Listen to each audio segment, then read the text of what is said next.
Hi, my name is Sarah Chimacero and I run the paranormal website called Living Life in Full Spectrum. Today I'm going to do a talk about paranormal experiments and theories. This is going to be the first of many videos that are kind of like the lecture or talk that you would see at like a Paracon type convention. As you know, we're all in sort of an isolation at the moment and a lot of our public events have been cancelled. So online conventions are the new normal, and I wanted to bring to you some of the talks that I've prepared in the past that unfortunately didn't get to be spoken because of things like coronavirus, and also some new talks that I've come up with as well. And it all links into the series that I blog about called Stuff Paranormal Investigators Need to Know. And it takes a very rational approach to paranormal investigating. So I really hope you enjoy the video, and don't forget to subscribe, and let's get into it.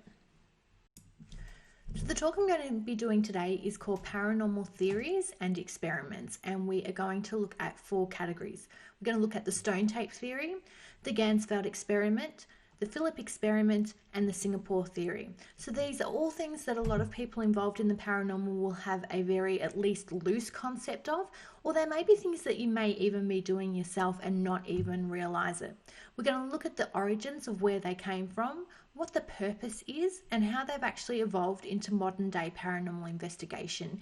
And are they still relevant? Are they things that we should be using? Should we be moving forward, adapting, or should we just be going in another direction? These are all the kind of things that we're going to discuss. So the first thing I want to talk about is the scientific method. Now, this is something that a lot of people that actually do conduct experiments use as sort of an unofficial rule book in conducting an experiment, but I do think it's something that we as paranormal investigators should be adapting as well, just in our general investigations. So not necessarily if you're conducting an experiment, but just in the everyday workings of a paranormal investigation. So the scientific method has a few steps. So the first is that you're observing and you're making observations.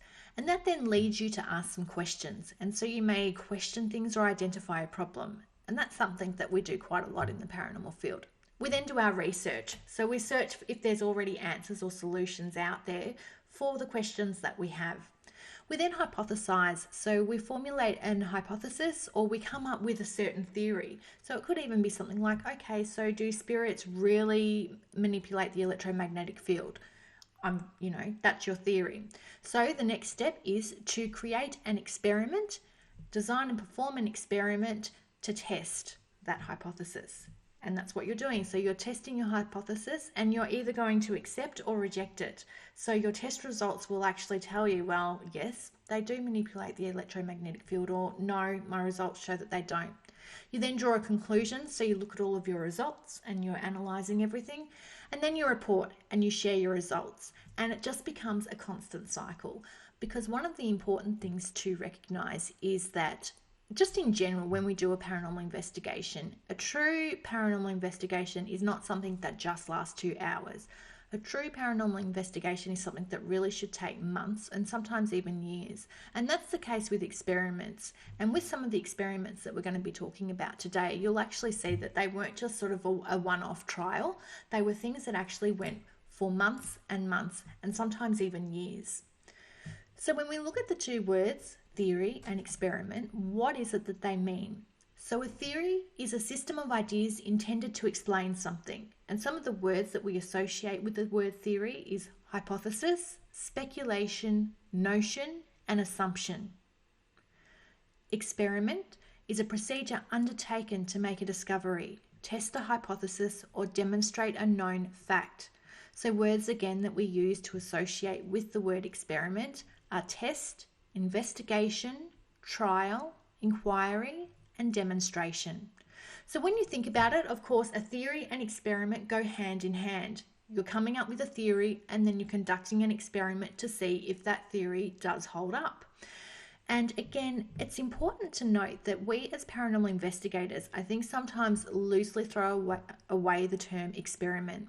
Conducting an experiment is not necessarily just sitting down like a K2 meter or a piece of equipment, putting on a locked off camera and walking off for the rest of the night, and then coming back and reviewing footage to see if anything happens. That's not really experiment. manifesting, because you need a theory. So if your theory is, okay, well, I think that spirits may manipulate the electromagnetic field, and by doing that, they're going to set off this device. So I'm going to leave this device here to see if it goes off during this time span. Then you're starting to get what an experiment is. Of course, you also have to think about all of the external influences that happen there as well. So if you are putting down that K2 meter to see if it is measuring an electromagnetic field, does it make it paranormal? It's measuring something, but is that something that it's measuring paranormal? So these are sort of all the things that you would start discovering when you're actually doing a true experiment. So the first one that I want to talk about today is called the Singapore Theory. Now, this is something that a lot of paranormal investigators will actually be familiar with, even if you're not familiar with the name. So the Singapore Theory is also known as paranormal stimuli, or the theory of familiarization. And it's where you are recreating an act or environment which may be familiar to spirit. Now, that can be something as simple as playing music in a location. You may be in a location and there's a beautiful piano that belonged to the owner of the house who has since passed away. So you may think, I'm going to play that piano because maybe me playing that piano may resonate with that spirit, and that may cause them to come and contact me. That is sort of the basis of what the Singapore Theory is about. Now, there's little to no information as to where this theory came from, but it's commonly used in the field. One of the rumors that I have heard is that apparently something like this was actually used in an episode of Ghost Hunters or Ghost Hunters International in a location that had something to do with Singapore, and that's sort of how it got its name. But a lot of people call it different things. I know the Kling brothers actually call it era cues, and a lot of other people just, again, call it paranormal stimuli. So it's really just that act of doing something that may resonate with spirit. Now, this, of course, is not to be confused with the Stonetape Theory, and that's something we're going to get into a little bit later. But Singapore, Stonetape, they're very, very easily confused. So it's important to remember the Singapore Theory is paranormal stimuli, or theory of familiarization, and it's that act of recreating or doing something that is familiar to a spirit. Now, I like to break the Singapore Theory down into 3 categories. I break it down into audio, trigger objects, and reenactment. So let's have a look at the first one, which is audio. So things that you can do when you are using the Singapore Theory from an audio perspective is you can, as I said, play music that may be specific to the era, or playing an instrument that may resonate to a person that is attached to the property. You can also play noises, so you can use things like gunshots. I've used in the past recordings of a working factory, animal noises or recordings of animal noises, a school bell, things like that, any sort of noise. There was one location that I did an investigation at where apparently the owner of the house used to ward off people that would visit the property by standing in the front yard and firing a shotgun. So we played noises of a shotgun to see if we could try and spark some sort of response. That's just a little bit of an idea of what you can do. Another is that you can speak in a language that is significant to the person that you're trying to communicate with. So it is important to recognize that if a spirit is in fact the soul of someone that was once living, not everybody speaks English. And in particular, if we're looking at locations that are a lot older, particularly that predate the 1800s, they don't speak in the same English that we speak today. They speak in a more older English. So it is important to try, if you are in a location, for example, that was full of people that spoke Spanish, they may not understand English. So if we try to communicate using Spanish words, perhaps that may entice more of a response. Another thing that I've done is reading a prayer in a chapel, going through and reading the Bible, going through another place of worship and performing tasks that may be significant to that kind of religion. That's just a bit of an idea of things that you can do when using audio. Trigger objects. So this is something that a lot of paranormal investigators do, and they may not even realize that that is in fact using the Singapore Theory. So different things that you can do is you can use teddy bears for children. I know that there are some teddy bears that have essentially K2 meters inside them. A lot of people use those. You can use alcohol and cigarettes in prison as a type of trigger object.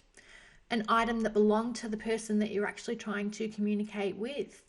An item that has a lot of thought put into it with research. And an item that spirit will connect with or find familiar. So one of the most successful things that I have used in this particular case was a custom-made chessboard that we used at J Ward, which is an old criminal asylum here in Victoria. And there was a prisoner called Mr. Bill Wallace, and he was there for so many years, and J Ward was his home. And on his 100th birthday, the guards all gifted him with a special chessboard, because he loved playing chess. So we made a custom-made chessboard and put vibration sensors inside the chessboard so that it would light up if it was touched. We put some chess pieces on the top. We also put some alcohol, and we also put a cigarette on there. Now, the reason that we put a cigarette on there was Mr. Wallace apparently hated smoking, and the whole reason that he was actually in the prison was because he shot a man that wouldn't put his cigarette out. What was ironic actually was that he actually became a really heavy smoker, which was a consequence of being in the prison for so long. So we received what seemed to be like intelligent communication on that night by using that kind of object. It was something that we then spent hours and hours and hours trying to debunk, but that for me would be one of the most, I guess, successful experiments that I have done in terms of using the Singapore theory. The last category, as I mentioned before, is reenactment. Now, this can be as simple as dressing up in costume that's significant to the era. So you can see in this picture here, I'm again at J Ward, and I'm actually wearing a straight jacket, and I have a camera strapped to my chest, basically filming because I couldn't hold it with my hands. And I was just walking up and down the West Wing wearing a straight jacket because apparently a lot of people found they would get responses by doing that. I didn't on that particular time, but I notice a lot of people do actually dress up in costume that is significant to the era. You can recreate an activity such as preparing a meal. So again, on another investigation I've done, we were investigating an old kitchen. So we had people start to pretend preparing the meal and even playing the noises, and you can bring all of your things together. You can dress up, you can use trigger objects and use audio. Bring it all together and really create a scene to see if you can resonate with that spirit.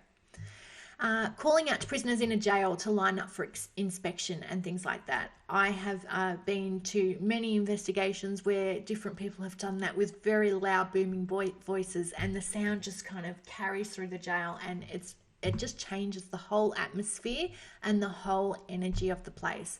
So that's another idea essentially that you can do as well. Now, when it comes to the Singapore theory, I personally believe that research here is the key to your success. There is a bit of a debate as to whether or not you should research before an investigation, because a lot of people do believe that it can influence you and that it can lead you in directions that your brain is leading you and not so much the location itself. I personally believe that it can be a bit of a waste of time sometimes going into a location if you don't know anything about it. Because if you don't know necessarily the hotspots or the claims, then it can be difficult for you to know what to investigate. And the thing is, with paranormal investigation, especially in today's times, a lot of people don't have the luxury of being able to go to a location week after week after week. They usually only get access to that particular location once and for only a couple of hours. So you want to make sure you're using your time effectively. And so if you're sort of wandering around aimlessly in the dark, I personally don't think it's a great way to use your time. And I think if you had researched the property and had a bit of a plan in place, knowing of course that plans always go awry on an investigation, but you are using that time a bit more productively and you may be able to achieve so much more. You need to be smart with your investigating technique, and so this is where that experience really comes in and where that research can help you. Observe and log what is happening to gauge the success of your experiment. So this is a really, really important point. I believe that one of the most important pieces of equipment a person can take with them on an investigation is a paper and pen. And we should be filling out investigation reports after each vigil or session that we're doing. We know that our memory cannot be relied on, but things that you have written down on a piece of paper, they're fresh in your mind straight after they happen. And sometimes there may be a lot of things that you don't even realize. So I think absolutely create a log of all of your experiences, things you've registered on equipment, data that you have collected, and create a big book of all of your results, because there's something that you are going to look at later, because that way you can gauge the success of your experiment. So it goes back to that scientific method where at the end you're drawing that conclusion. You can't draw that conclusion unless you have that kind of reporting and that report that you're gathering from your data. So make sure you're using your time effectively and log everything down. Now, there is a question within the paranormal field is, does the theory actually work? Now, the theory itself is used on the basis that a spirit is the soul or energy of a person who has passed over. Now, not everybody believes this. Some people believe that paranormal activity is all in our head. Some people believe that we're psychically projecting things. Some people believe it's more of a rift in time. There's so many different theories out there as to what the paranormal actually is. So the Singapore theory itself really works on that basis that a spirit is supposed to be the soul or the energy of a person who has passed away. So it's a very, very limited theory. From my own experiences, I have had success in things that I have done. Whether or not they were truly paranormal, again, it's one of those things we don't know. But for me, I think that it works. A lot of other investigators I talk to, they believe it works. And it's things that most investigators are doing loosely anyway. So if you have ever used a trigger object, if you have ever played music, if you have ever dressed up, these are all components of using the Singapore theory. Now, there is a question as to if the Singapore theory unlocks residual or intelligent energies. So a residual energy, and that's something we're going to start covering a little bit in more detail when we talk about the Stonetape theory, but a residual energy is more just like a playback. It's more of a recording in time that just plays back. It is not aware of anything, and it's not going to communicate with you intelligently. Whereas an intelligent energy is something that will respond to you. So if you say, can you knock once? It will knock once. If you say, can you knock 3 times? It will knock 3 times. That's the difference between a residual or intelligent energy. A lot of people seem to think, again, that the Singapore theory only sort of works with intelligent energies. And that sort of makes sense in a lot of ways, because if you're doing something that resonates with a spirit, it would have to be an intelligent sort of energy, because a residual energy is unaware that you're doing all of these things. Is there merit to the theory, and should we keep using it in the field? I think there is merit to it, but I do think that we should be logging our results a lot more so that we can actually determine, are we actually getting success, or are we sort of just connecting random things that are happening to the fact that we have a trigger object there? So we just sort of have to rein it in a little bit and really kind of work with our results.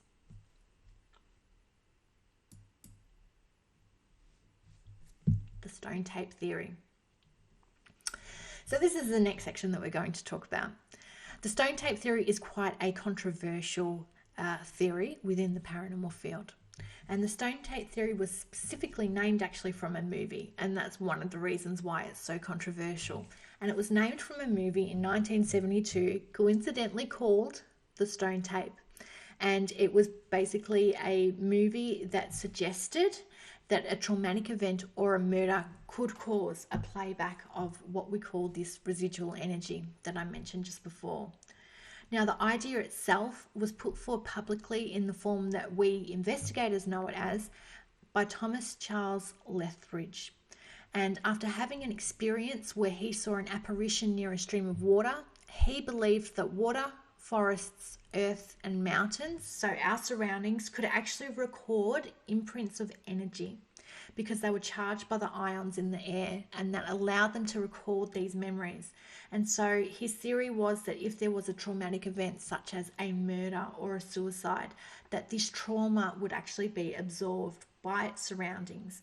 If the conditions were just right, so if the environmental conditions perhaps matched those that they were on the day, or the ions were the same that they were on that day, that those memories could be released and that playback would start happening. And so when people are experiencing that sort of paranormal activity, what they are seeing is this playback of this kind of residual energy.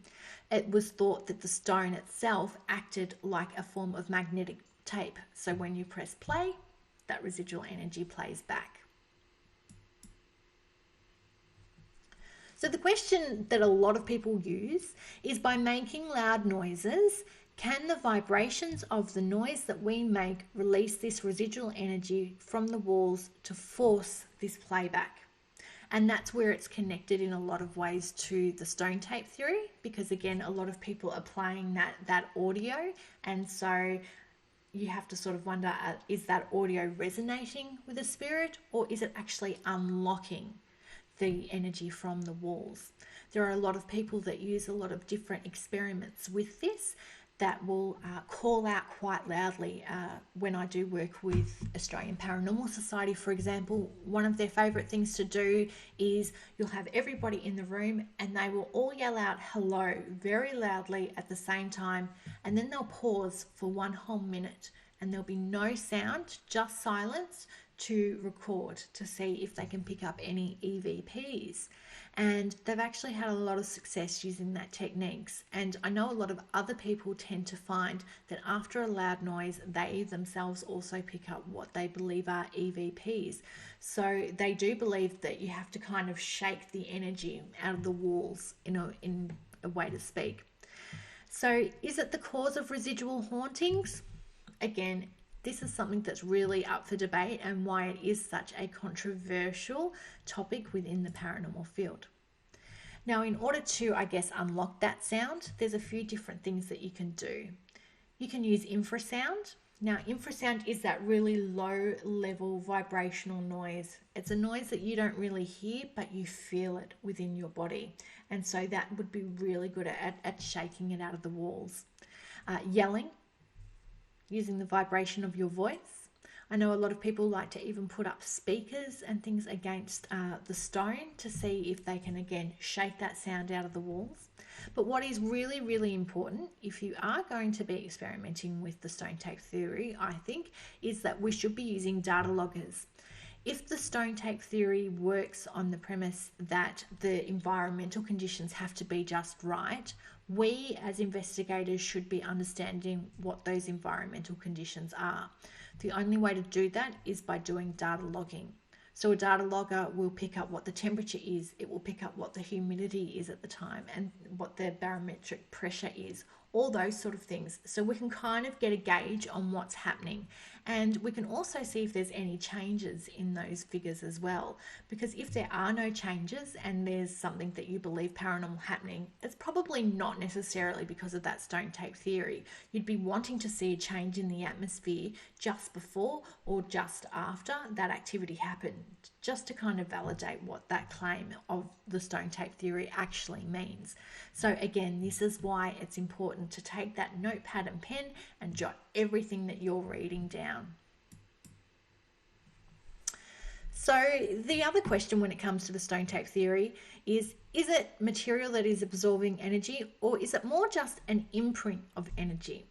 And so that's a question obviously I can't answer, but something I want to just leave with you. So think about it. Is it that the rocks are absorbing the energy, or is it imprinted on it? So when we look at things like haunted objects, for example, they're not necessarily absorbing energy. It's more, you would think of if you have a child and they have a teddy bear and they're all the time hugging that teddy bear would be absorbing that energy. Whereas haunted objects, often people claim that if someone dies, they'll leap into a certain object, or that will have an imprint of their energy. So again, whether or not you believe in haunted objects, I believe that our objects probably do absorb energy, or maybe even just have an imprint of our energy. But I don't know if it does so on an intelligent level that can be unlocked to give us paranormal activity. The other question, of course, is sound the key? Nikola Tesla once said, if you want to find the secrets of the universe, think in terms of energy, frequency, and vibration. And I think that quote is quite powerful and quite relevant when it comes to the Stonetape Theory, and something that we really should all be considering. So I want you to have a think about, what do you think about the Stonetape Theory? Do you think that our surroundings can actually take imprints or absorb the energy that is around us, and that maybe 50 years from now there could be your residual energy of yourself walking down the hallway and someone is essentially experiencing a haunting of you walking down your own hallway? Or do you think it's all just a bit of misperception? I want you to have a really good think about that one.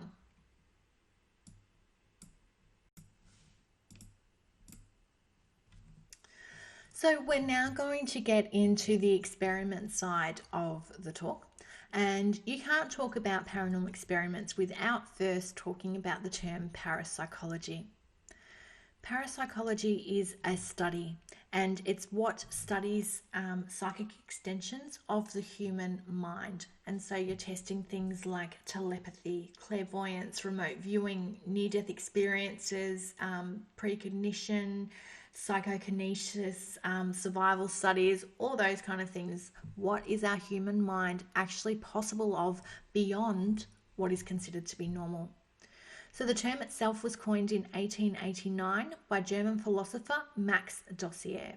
And so you've got that word para, which means beyond normal, and psychology. So it is what is considered to be beyond normal for psychology. So you're looking at things that are beyond normal that the human mind is capable of. So the first experiment we're going to talk about is the Ganzfeld Experiment. Like pretty much all experiments within the paranormal or parapsychology, this was quite a controversial experiment. Ganzfeld is German for the complete field. And this was based on the studies of a German psychologist called Wolfgang Metzger. And I do apologize if I have pronounced that incorrectly. And it is an experiment that was designed to test mental telepathy and clairvoyancy by parapsychologists in the 1970s. German psychologist Wolfgang Metzger found that when you actually started to deprive a person of their senses, they would actually start hallucinating. So parapsychologists wanted to use this a bit further to see if perhaps by depriving a person's senses, could they actually cause a person to unlock their psychic abilities.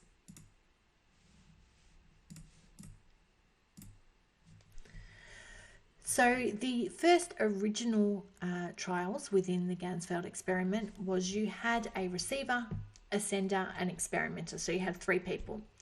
You would have ping pong balls placed on the eyes. So you can see there's a picture that's of me lying on a bed doing the Ganzfeld experiment. So you would have ping pong balls placed on the eyes, so they're cut out and taped on the eyes. You would lie there with your eyes open, so all you're seeing is white. There is a red light shining on your face, and there is white noise played through the headphones. The person who is the sender would be in another room, and they would be looking at a target.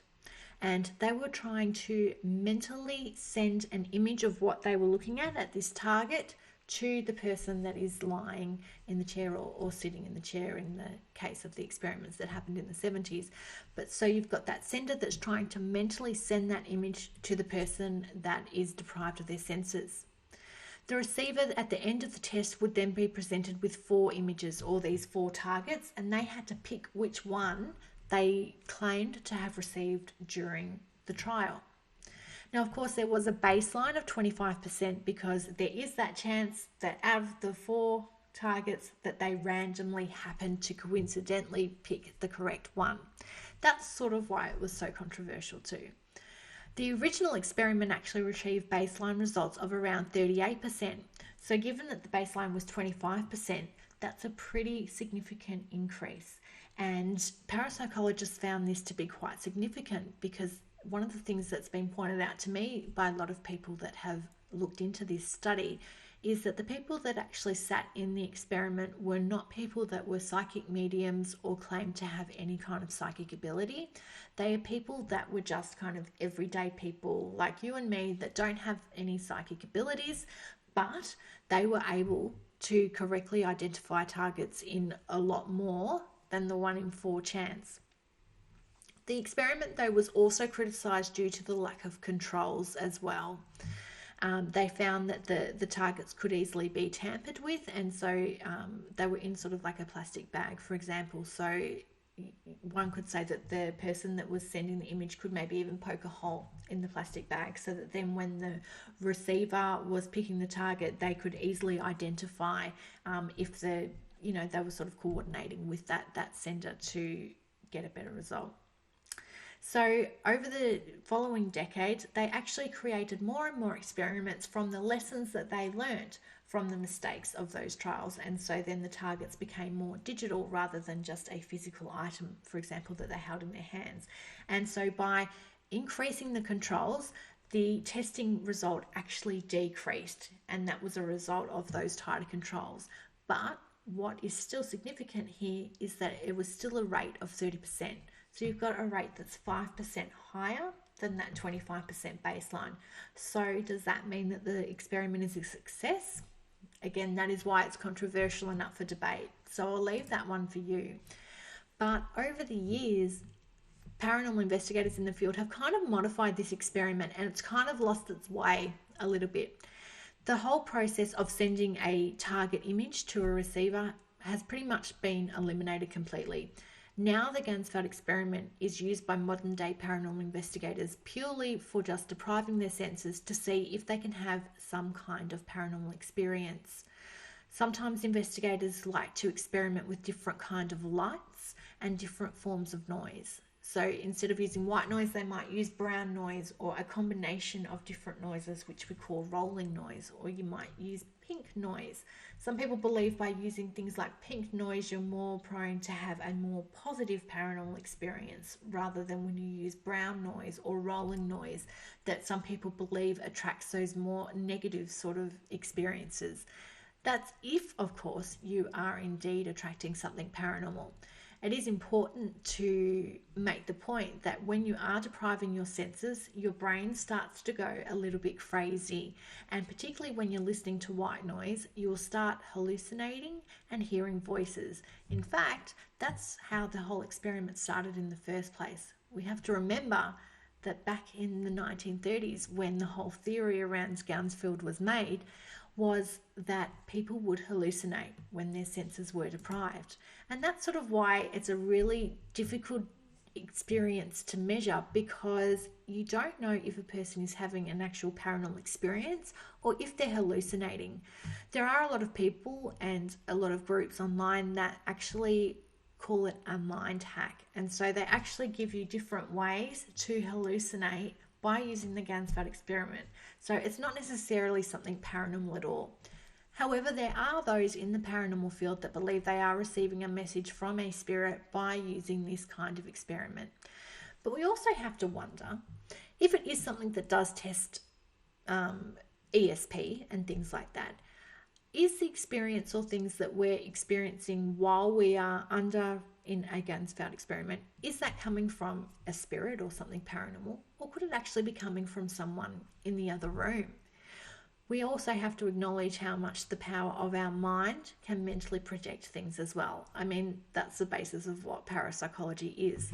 So it's another thing to consider. Just because you're experiencing something, it doesn't mean you are necessarily experiencing something paranormal. It could in fact be and it's something that is being psychically projected to you, or it could just be an hallucination. That's up for you to decide. But in terms of is the experiment worth continuing, I think it has lost its way a bit, and now it's sort of more down to personal experience, which I guess kind of takes it out of that experiment category. But if it's something that you want to do, go ahead and do it. At the end of the day, what you do on a paranormal investigation is really up to you. There are a lot of people out there that just want to go out and have an experience, and there's absolutely nothing wrong with that because it's one of the most fun ways to investigate the paranormal. But if you do want to take things a bit more seriously and want to start really looking into those series and experiments, again, take that paper and pen and start logging your results. Write down everything that's happening during an experience. Set up equipment and see if there's any changes in the atmosphere or things happening when a person claims that they are having an experience. Write everything down. Log your results. It's the only way that you're truly going to understand if it is something that is working or if you're just sort of connecting things. So the last experiment we're going to talk about today is one of my favorite experiments, and it's called the Philip experiment. Now, this is an experiment that was created in 1972 by a group of parapsychologists from the Toronto Society for Psychical Research. Their intent was to conjure a spirit using expectation, visualization, and imagination. So they wanted to see, could the human mind create its own ghost? It was conducted by what was called the Owen Group, which was led by self-proclaimed expert on poltergeist, Dr. A.R.G. Owen. They created and communicated with what they believed was this fictional ghost that they created called Philip. So this is a picture here of Philip, and that was one that they actually drew of him. So they went to quite a lot of detail. They drew a picture of what they thought Philip might look like. So that's not a real person, that's a drawing of what they believed Philip would look like. They came up with a full backstory of Philip, which of course was kind of the typical story that you would hear on a ghost tour, for example.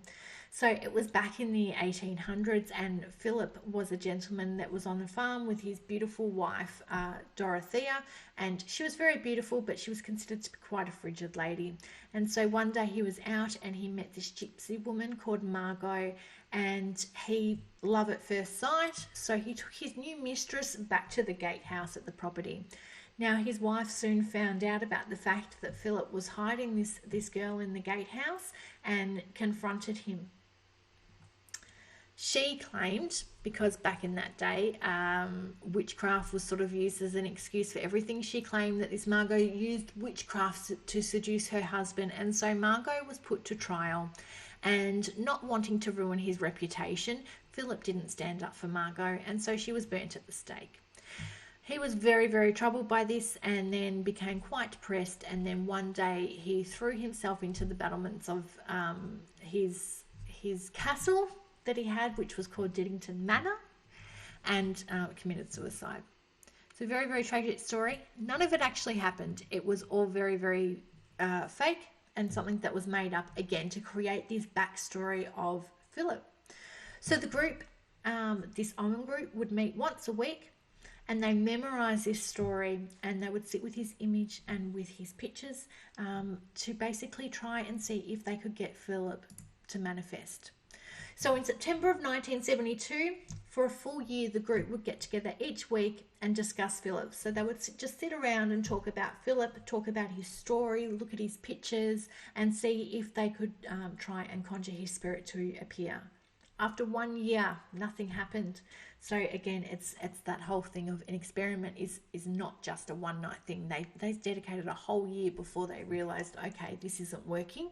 So they changed things around and went to a more seance-style environment. So they dimmed the lights, put on some candles, used some trigger objects. They even sang some songs which they said Philip might like, which was 99 Bottles of Beer on the Wall. They felt that was Philip's favourite song, and so when they sang that, they actually started getting responses. So the new approach of this seance style seemed to work really, really well, and they actually received answers by table rapping, which is knocks on the table. And table seemed to be the way that Philip wanted to communicate, and using a table is more Victorian era. Back in the early 1900s, when people would do table tipping and use table rapping. Apparently at one point the table even danced across the room, and there was one of the parapsychologists who was a bit skeptical of it, but then when he saw the table kind of go across the room on his own, he felt, wow, this is a really great, we've made Philip come to pass. So this was all filmed for a climax episode documentary that was on TV in front of a live audience. And apparently Philip actually made the table levitate, but wasn't caught on camera, which is always, always the way, isn't it? So with that, they felt that the Philip experiment was so much of a success that they went on to do even more experiments, and they created more characters such as Lilith and Humphrey, and they were performed by a new group of sitters each time. Now again, the sitters were just normal people. They weren't people that had psychic abilities, and this is what's important to understand in parapsychology is we know that there are some people that claim they have psychic abilities and they have some pretty good talent. I've seen some people do some pretty amazing things. So the whole concept of parapsychology is that perhaps it's something within each of us, something that we can unlock. And so that's why constantly in these experiments, they will often test people that do not have any kind of ability to see if it is indeed something within us. Now, this experiment copped a lot of criticism because of the seance style table tipping measures that they used, because that's not really a way to measure paranormal activity. I guess like anything, even today, we still haven't really found the correct way to measure something paranormal that's going to prove to the world that it exists.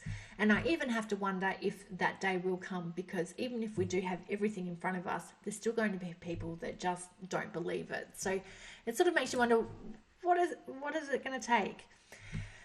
But when we go back to the Philip experiment, we also have to think about the different factors. So is it that they did conjure a spirit using the power of their mind? Or could it be that there was another spirit that they've managed to attract and they were actually using that opportunity to communicate?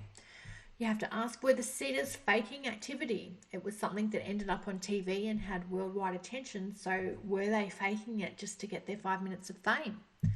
Could the group have been influenced by the power of suggestion? So you've got a group of people sitting around in a room and suddenly there might be just a sound, the house is settling and it makes a little knock noise. Could they then be linking that to thinking that it's Philip appearing? It begs to ask the question, does mental and psychic projection work? I personally believe that it does, and I believe that this accounts for a lot of what we experience in the paranormal. That's just my personal thoughts and something that we'll probably get into in further talks.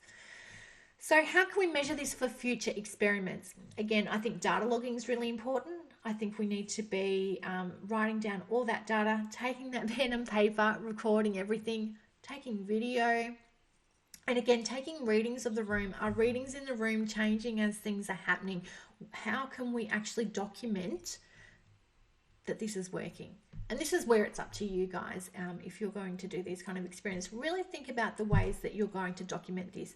Is it that you're just going to set up a video camera and see what happens? Is it just something you're going to see and experience for yourself? You're going to set up data loggers? Are you going to set up K2 meters, REM pods? How are you going to measure it? And is this experiment worth continuing? I absolutely do think it is worth continuing, and I think it is really, really evolved. There's people that like to work with psychic projection in so many different ways. I've seen it done. I like to work with psychic projection even with using EVP. So in a lot of ways, you're again just using that mind to see if you can conjure something to happen. And that all stems from the Philip experiment. So now that we've gone through all of those things, where do we go from here? So what we learned from the experiments was that in the past, they learned from their mistakes and they changed things. So when we look at the Ganzfeld experiment, for example, they were criticised for their lack of controls. So they went back and they tightened those controls. With the Philip experiment, they found after a certain amount of time, things weren't working. So they changed their approach. So that's all important things.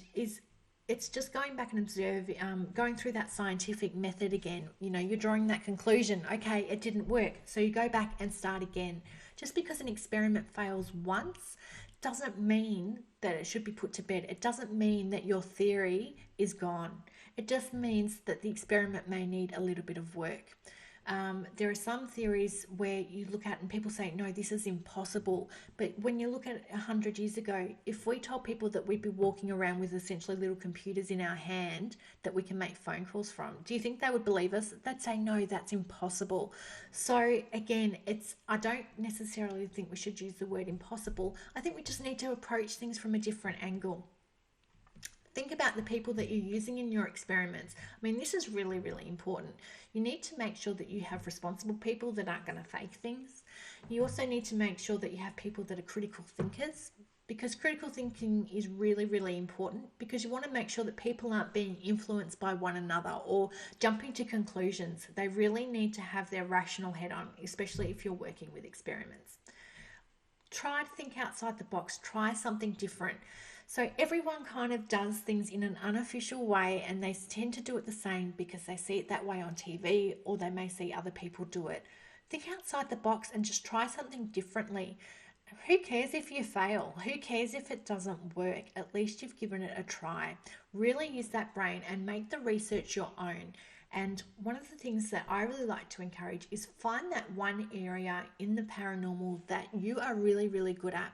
So instead of spreading ourselves really, really thin, I mean, we walk into a location with suitcases and suitcases and suitcases of equipment, and we are doing so much. How about, just choose one thing, even if it's like a digital recorder, for example, and just really focus your attention on doing that kind of work, and think of different ways that you can experiment with that. And it can really take you a lot further if you're focusing just on that one area instead of trying to do too much at once. Now, of course, I always like to say log your results and share the results with your peers. Now, there's a whole official peer review process, and look, a lot of us honestly don't even know how to go through that process. But on the other hand, there's a lot of people that just kind of share it to Facebook and say, this is my proof of the paranormal. Share it with your fellow paranormal investigators and really get their feedback and opinions, and take on board criticisms as well. Sometimes when we put our evidence and things out there to the world, we're emotionally attached to it. So when someone says something that's actually quite constructive, they may come back to us and say, what are you talking about? You're just a troll, or you're a hater, and you're not open-minded enough, because they're so attached to this evidence. So you need to kind of step back from that and really just take on board the information or criticisms that people are offering you, and see how you can adapt that and move forward with your experiments. Now, remember, an experiment is a long-term commitment. So don't just talk about it. Go out, try it. Do it once, do it twice, do it 100 times. Don't just do it once and give up. Really put in those hard yards. If it doesn't work after a certain amount of time, think about how you can change it. If you are getting really good results, look back and think, well, why am I getting such good results? And then it may mean that you do have to tighten those controls. But just go out there and give it a try. You have nothing to lose by giving it a try. And I really, really think that there is so much that we can do in the paranormal field. We're kind of stuck in this, let's copy what they do on reality TV kind of bubble. We need to break out of that, and there are so many great ideas out there that we need to start sharing, and people won't be aware of what's going on if you're not sharing with your peers. So bring everything that I've just said here together and go out there, do it. You've got nothing to lose. So that's it. I hope you really enjoyed the talk. It's something I really enjoyed delivering and putting together. And there's going to be lots more of this kind of stuff that I'm going to talk about. I'm going to talk about things like photography, EVP, all sorts of things paranormal. So please make sure you subscribe to the YouTube channel. Pop your comments below. Let me know what you think of the video or your thoughts on the different experiments. Make sure you check out my website, llifs.com.au. And please, if you'd like to support me and support Living Life in Full Spectrum, head to the shop on my website and pick up a copy of one of my books. It's the easiest way to support me, and you'll get some really great information in return. Thank you for watching, and I will see you again next time.